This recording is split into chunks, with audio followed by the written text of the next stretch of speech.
Scientists spent decades collecting DNA samples from every corner of the planet. Indigenous tribes in the Amazon rainforest, nomadic communities in the Mongolian steppes, isolated island populations in the Pacific, remote villages in the Himalayas. They sequenced millions of genetic markers, built the largest database of human diversity ever created, and ran the analysis that would finally answer the question humanity has been asking for centuries. What they found shattered every assumption we had about race, ancestry, and what it means to be human. The results were so unexpected that some researchers initially thought their equipment was broken. The data showed patterns nobody predicted, connections nobody saw coming, and revelations that made headlines across every major scientific journal in the world. This is what scientists discovered when they compared the DNA of every race on Earth. If you're finding this helpful, hit subscribe. I cover groundbreaking science discoveries like this every week. Now let's talk about what the data actually revealed. The Human Genome Diversity Project began in the early 1990s with a controversial goal. Its aim was to collect genetic material from indigenous populations before globalization made them disappear. Critics called it unethical. Supporters called it essential. But everyone agreed on one thing: the data would change everything we thought we knew about human variation. The project collected samples from over 1,000 individuals, representing 52 populations across 7 geographic regions: Africa, Europe, the Middle East, Central Asia, East Asia, Oceania, and the Americas. Each sample was processed through advanced sequencing technology that could read millions of genetic letters in a single run. The raw data filled entire server farms, petabytes of information waiting to be analyzed. When the first results came back, researchers noticed something immediately. The genetic differences between so-called racial groups were far smaller than anyone expected. A person from Beijing and a person from Stockholm might look completely different skin tones, different facial features, different hair textures. But at the DNA level, they shared 99.9% of their genetic code. That remaining 0.1% was where things got interesting. The analysis revealed that traditional racial categories had almost no basis in genetics. Someone from East Africa might share more genetic similarities with someone from Southern Europe than with someone from West Africa. A Native American population in the Amazon showed unexpected genetic markers found in populations from Papua New Guinea. The neat boxes we created for race didn't exist in the actual genetic data. But the most shocking discovery was still coming. Researchers found that the greatest genetic diversity on Earth exists within Africa, not between continents, not between what we call different races, within the African continent itself. Two individuals from neighboring Ethiopian villages could be more genetically different from each other than a random Ethiopian is from a random Norwegian. This made evolutionary sense once you understood human migration history. Modern humans originated in Africa roughly 300,000 years ago. For most of that time, our ancestors stayed on the African continent. Populations mixed, separated, adapted to different environments, and accumulated genetic variations over hundreds of thousands of years. The genetic diversity we see across the entire rest of the world is essentially a subset of the diversity that already existed in African populations before anyone left. When small groups finally migrated out of Africa around 70,000 years ago, they carried only a fraction of the total genetic variation with them. This is called the founder effect. A small pioneering population cannot possibly represent the full genetic diversity of their origin population. They are just a sample. And that sample becomes the foundation for all future populations in new territories. Think of it like this. Imagine you have a bag containing 100 different colored marbles, representing African genetic diversity. Now randomly grab 15 marbles and put them in a new bag. That second bag represents the genetic diversity that left Africa. Even if those 15 marbles split into different groups and spread across Europe and Asia, they will never have more diversity than what is in that original bag of 100. The data confirm this pattern across every migration route scientists traced. Populations became less genetically diverse the further they moved from Africa. European populations showed less diversity than Middle Eastern populations. East Asian populations showed less diversity than Central Asian populations. Native American populations, having traveled the furthest and crossed the Bering Land Bridge as one of the last major migrations, showed the least genetic diversity of all. But diversity wasn't the only surprise in the data. Scientists discovered something even more unexpected when they looked at specific genes. The genes that control visible traits like skin color, hair texture, and facial features make up less than 0.1% of our total genome. These are the traits we use to categorize race, the traits that have driven centuries of discrimination, slavery, and genocide. They represent a tiny, almost negligible fraction of human genetic variation, and those traits evolved incredibly recently in human history. The mutation for light skin in European populations appeared only around 8,000 years ago. Blue eyes emerged even more recently, around 6,000 to 10,000 years ago, from a single ancestor in the region near the Black Sea. East Asian populations developed their distinctive eyelid fold through a separate genetic pathway that has nothing to do with European features. These physical differences we fixate on are extremely new evolutionary adaptations to local environments. They're surface-level changes that happened in the blink of an eye compared to our species' total history. Meanwhile, the traits we don't see carry far more genetic complexity: disease resistance, metabolic efficiency, brain development, immune system function. These traits show massive variation within every population group. You can't predict someone's intelligence, athletic ability, or health risks based on what they look like. The genes that matter for those traits are distributed randomly across all human populations. The research found something else that challenged popular beliefs about ancestry. Most people carry genetic ancestry from multiple geographic regions. Someone who identifies as Chinese might have markers from Central Asian populations. Someone who identifies as European might carry Middle Eastern ancestry. Someone from the Caribbean almost certainly has African, European, and indigenous American ancestry mixed together. This genetic mixing isn't a modern phenomenon caused by globalization. It's been happening throughout human history whenever populations came into contact.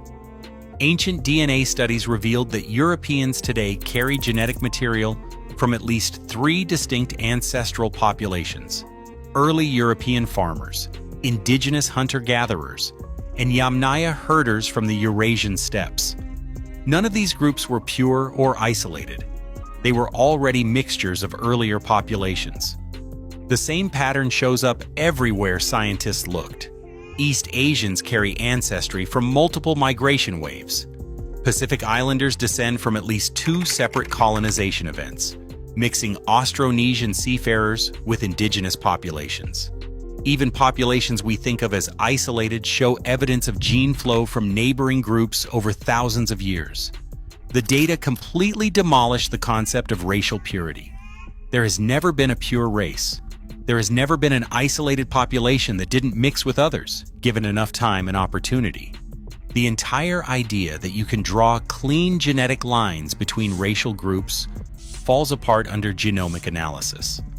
But if race isn't genetic, why do we see such obvious physical differences between populations?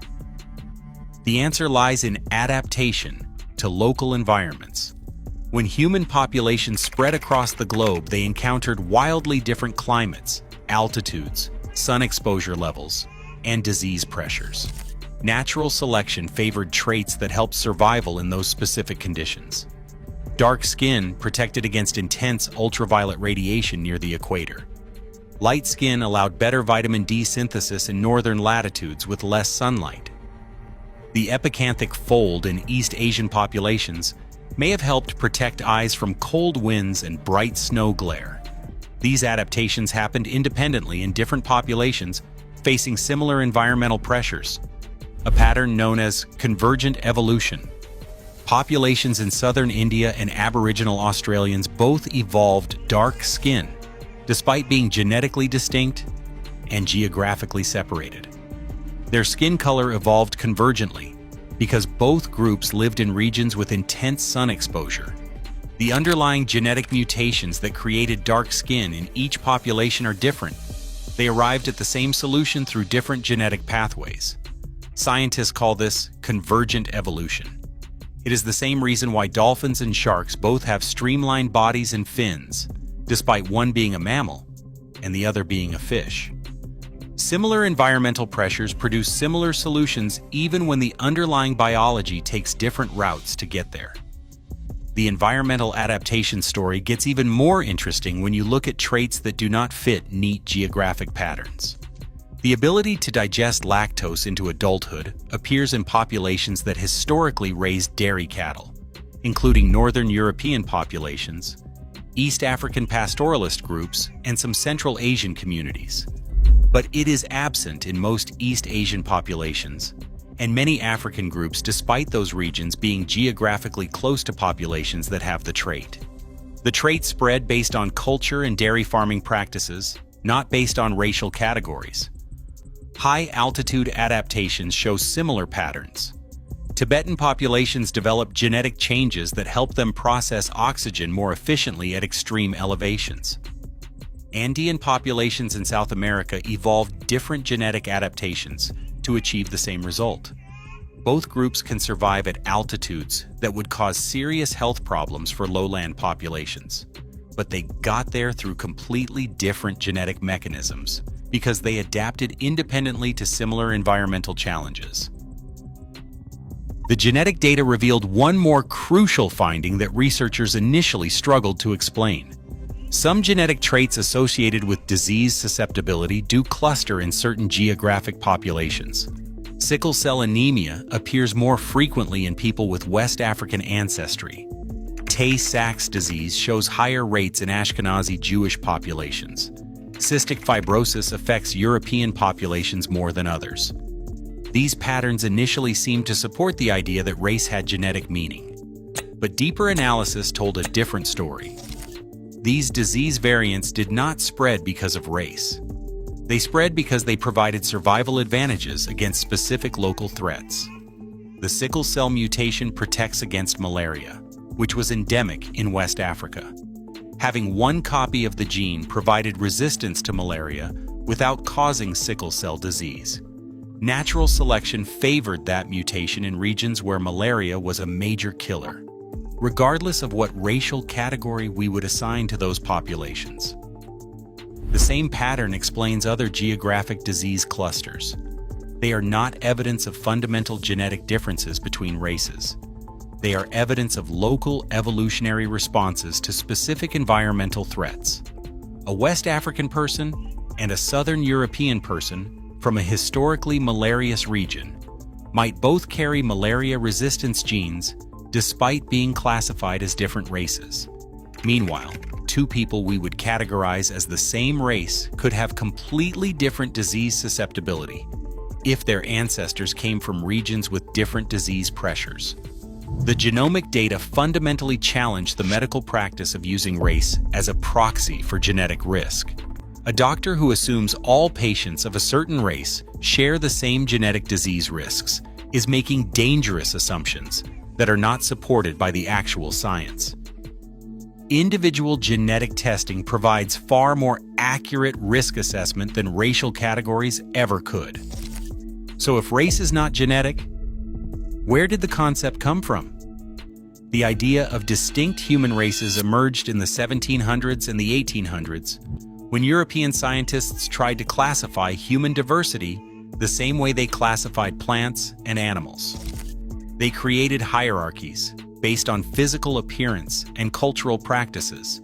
They ranked races in order of supposed superiority. They used these classifications to justify colonialism, slavery, and genocide. These early racial scientists claimed they were following objective scientific observation, but their conclusions were shaped by the prejudices and power structures of their time.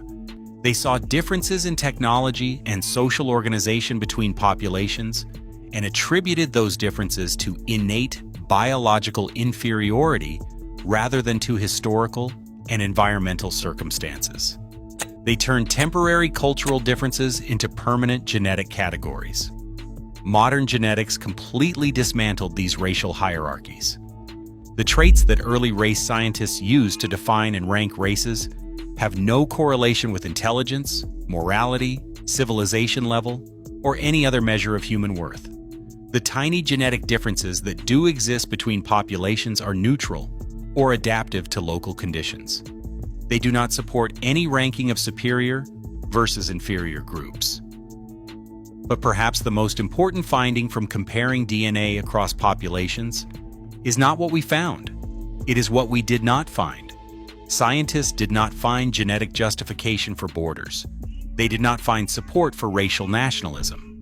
They did not find evidence that any population is more evolved or more human than any other. What they found instead was a single species with a recent common origin and a shared genetic heritage that makes all of our superficial differences meaningless in the bigger picture. The DNA comparison revealed that the average time since our most recent common ancestor is only about 3,000 years ago. That means if you go back just 120 generations, you will find an ancestor who is related to literally every person alive today. Your family tree and the family tree of someone from the opposite side of the world converge at a point in the very recent past. Going back further, to around 7,000 years ago, every person alive today shares the exact same set of ancestors. Everyone living in 7,000 BCE who has any descendants today is an ancestor of all 8 billion people currently alive. That population in ancient Mesopotamia, those farmers in the Yellow River Valley, those hunter-gatherers in southern Africa, if they have descendants who survive to the present day, you are one of those descendants. So is everyone else on Earth. This finding obliterates the idea of pure ancestral lineages. You do not descend from just one ancient population, you descend from all of them. Your ancestry is not a straight line back to a single origin point. It is a web that encompasses the entire human family tree. The only reason you might identify more strongly with one ancestral population over another is because of cultural transmission, not genetics. The genetic data also revealed unexpected connections between populations separated by vast distances. Some Native American populations carry genetic markers found in Siberian populations, confirming migration routes across the Bering Land Bridge. But they also carry traces of ancient gene flow from populations related to Aboriginal Australians and Papua New Guineans. How did genetic material from Oceania end up in the Americas tens of thousands of years ago? Scientists are still piecing together that story, but the data proves that human migration was far more complex than simple linear expansion out of Africa. European populations show similar surprises. Ancient DNA extracted from European skeletons revealed that modern Europeans do not descend from the original hunter-gatherers who first colonized the continent. Those populations were largely replaced by incoming farmers from Anatolia around 9,000 years ago. Then those farming populations were partially replaced by pastoralists from the steppes around 5,000 years ago. Modern Europeans are a genetic blend of at least 3 different population waves, none of which knew they were European because Europe as a cultural identity did not exist yet. East Asian genetic history shows equally complex patterns. The Han Chinese population, often treated as a monolithic racial group, actually represents a mixture of northern and southern populations that merged over thousands of years of imperial expansion and cultural unification. The genetic diversity within China rivals the genetic diversity across all of Europe. Categorizing over 1 billion people as a single race ignores the massive variation hidden beneath surface-level similarities. The comparison of global DNA DNA samples demolished every scientific argument for racial superiority or separation. It revealed that human genetic variation is continuous, not categorical. It showed that populations blend into each other without clear boundaries. It proved that the differences within any supposed racial group are larger than the average differences between groups. Most importantly, it confirmed what anthropologists and evolutionary biologists have been saying for decades. Race is a social construct, not a biological reality. The categories we created to divide humanity do not align with the actual patterns in our DNA.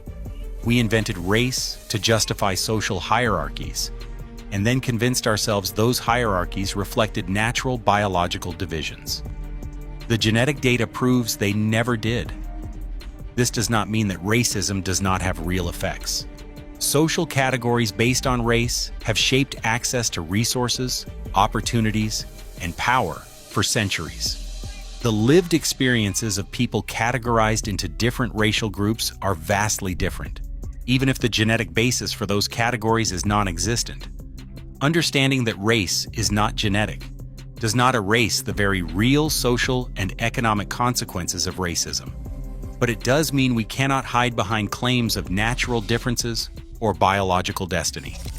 There is no genetic explanation for why some groups have power and others do not.